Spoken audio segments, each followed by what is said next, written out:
In this video, we're going to talk about how to extract the slice for the feature called SaLaVe FSH, or sagittal lateral ventricle, first sign of hippocampus. We'll do the same for the feature called CoLaVe HCBP, which stands for coronal lateral ventricle, highest cerebellar peak. And lastly, the feature called CoReHica, which stands for coronal retracted hippocampus.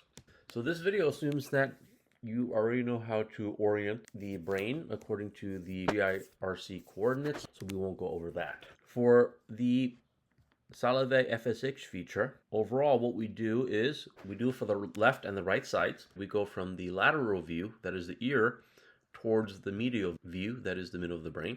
And the slice of interest is the first slice in which the hippocampus can be seen within this lateral ventricle. Keep in mind that in this 2D view, it looks as if the hippocampus is in the lateral ventricle, but anatomically it's not. It's just an illusion of this 2D slice. The slice of interest is the one where you first see the hippocampus, not the slice before it and not the slice after it.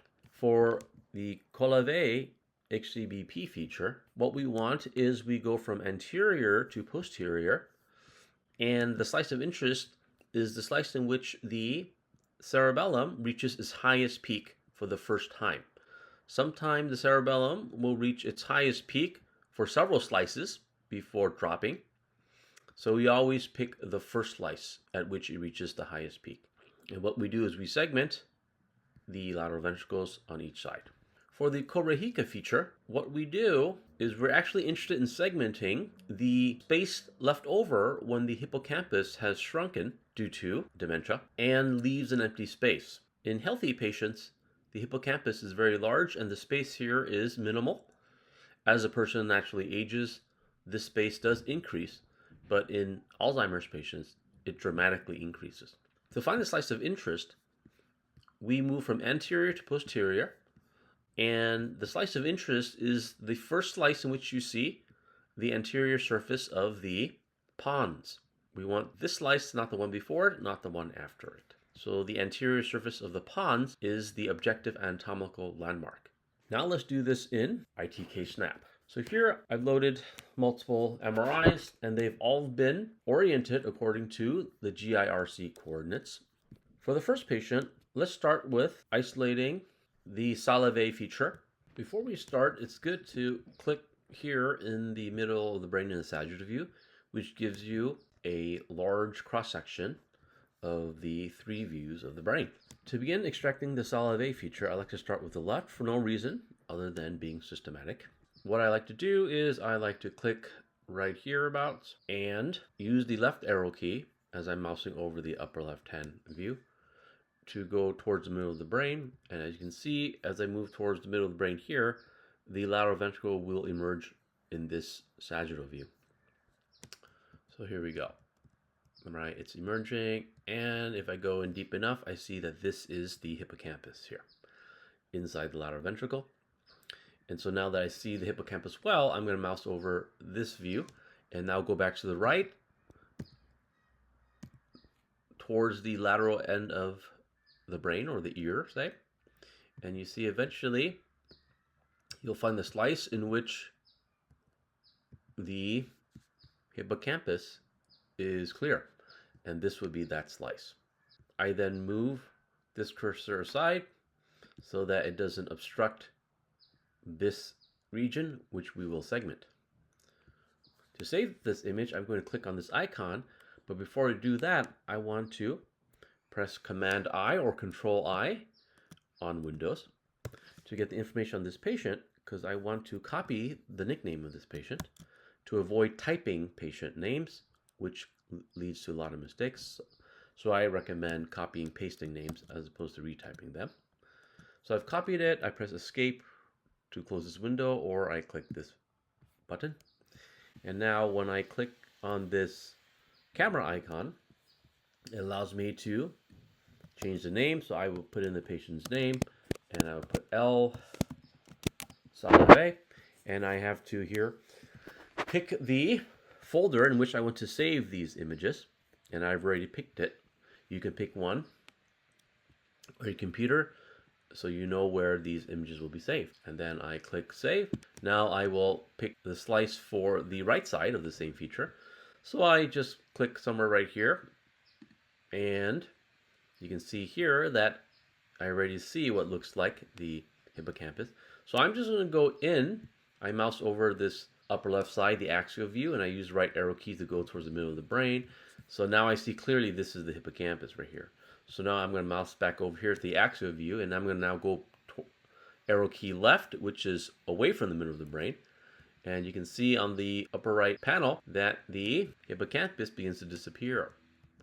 So what I want is the first slice in which we can clearly see it. Sometimes it's easier to go from the middle of the brain out, because in the middle of the brain you can see the hippocampus very well, and as you go out it begins to disappear. And I think for this patient it's either this one or this slice right here.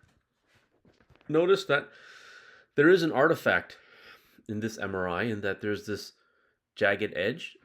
So this is not the natural feature of the hippocampus, it's a smooth curve. So when we segment this, we have to extrapolate and ignore this sharp edge right here, which is likely an artifact of the MRI file. But here I'm going to click this camera icon, and I'm going to change this from L to R. Notice the ITK snap remembers the name of the previous image, and it tells you, it warns you here, existing file will be overwritten, because it knows that there's a file in this folder that has the same name. So I'm going to delete the L, put an R. This is for the R, the patient's right side. And the warning message goes away because this is a unique file name. And I click save. Now let's find the CoLaVe slice. Before I begin, I like to click here in the middle of this axial view, because what it does is in the sagittal view, it gives me a clear view of the hippocampus where it peaks and drops. Because what we want is, I'm going to move this cursor here in the sagittal view, and I'm going to put it right where the cerebellum peaks, which allows me down here to know in the corona view that I should put the cursor about right here, because I want the horizontal line to be at the peak right here. Okay, then what I do is I go back to the sagittal view, and I will go towards, use left arrow key to go towards the front of the brain. As you see here, down here, as you go towards the front, the height of the hippocampus shrinks away from this horizontal line, which is the highest peak. So now, as I mouse over the sagittal view, I use the right arrow key to move towards the back of the brain, and eventually you see in the bottom right hand corner that you'll reach a slice where the hippocampus touches the blue line for the first time, okay, or its highest peak. So this would be its highest peak right here, okay? It's a bit higher actually than where I put the blue line originally. Let me move the blue line up. So this is the view going from anterior to posterior, the first highest peak of the cerebellum. And you can click on this icon here to save this image. And again, there's a warning that your file name already exists. Well, I'm going to change this to CoLaVe. And I click save. So for this patient, these are all cognitively normal patients. And here, in this view, the patient's right lateral ventricle actually has closed off. And so in this case, you can either measure this as 0 because there is no cavern here, or you can choose to give it an arbitrary value of 1.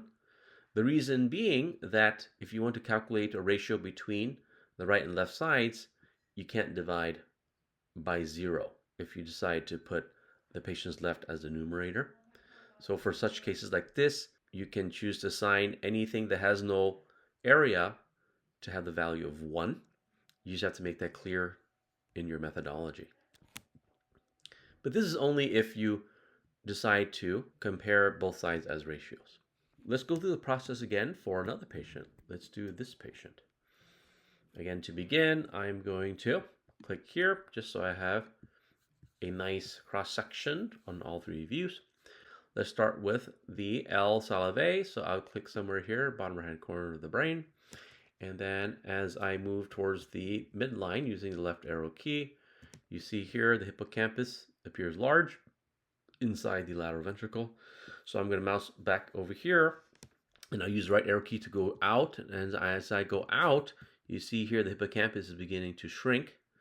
Right? What I want is to find the slice where it disappears and then go back once. So here it disappeared. So if I mouse over to the left, hit arrow key left, hit the left arrow key once, you see this is the first slice in which we see the hippocampus. So this is the one we want. I will, before I click to export the screenshot, I want to copy the patient's name. So I press Command I because I'm on a Mac. On a Windows computer, it'd be Control I. It allows me to copy this nickname. And then I'm going to click this camera icon, and I will replace the file name. And I will change this to L, SaLaVe, left SaLaVe. I click OK. Now let's do the right SaLaVe. So here, I'm going to click right about right here, and you can see this is the lateral ventricle beginning to form. You don't see hippocampus yet. So I'm going to mouse over here. I'm going to use the right arrow key to go towards the middle of the brain. As you see here, this is the hippocampus. So now I'm going to go mouse over this left panel, and I'm going to use the left arrow key to move back out. And the hippocampus shrinks, shrinks, shrinks, it disappears. So I'm going to go back one slice to the right. This is the correct one right here. So I'm going to click this icon, and I'm going to change this to R. You see the warning disappeared because now this is a unique file name. Now let's do the CoLaVe. For CoLaVe, again, I like to click here in the middle of the brain so I can see the rise and drop of the peak of the cerebellum.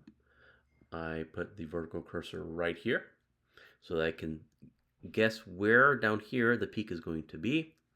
So let me mouse over here. Let me go back and forth, and it looks like this is its peak. So I'm going to just put this horizontal line right here. And then I'm going to mouse over the upper right view, and I'm just going to go back towards the front of the brain where I know this should be short.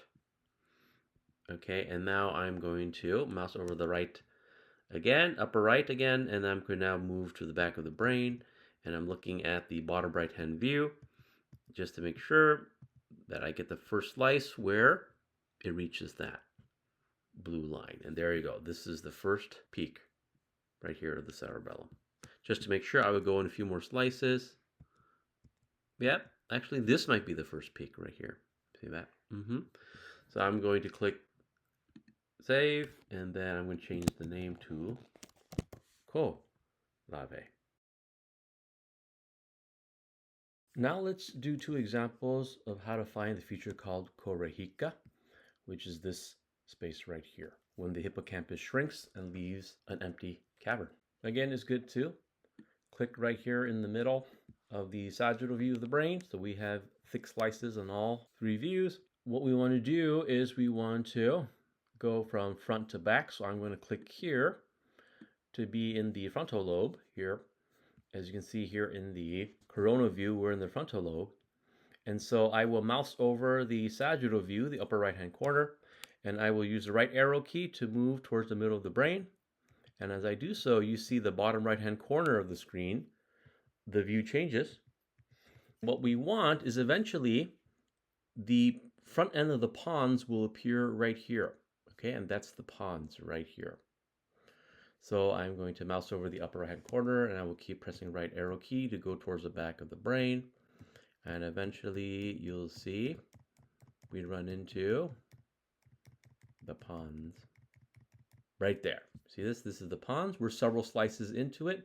So I'm going to mouse up here, and I'm going to go left arrow to go back. And so it would be probably this slice right here, this one.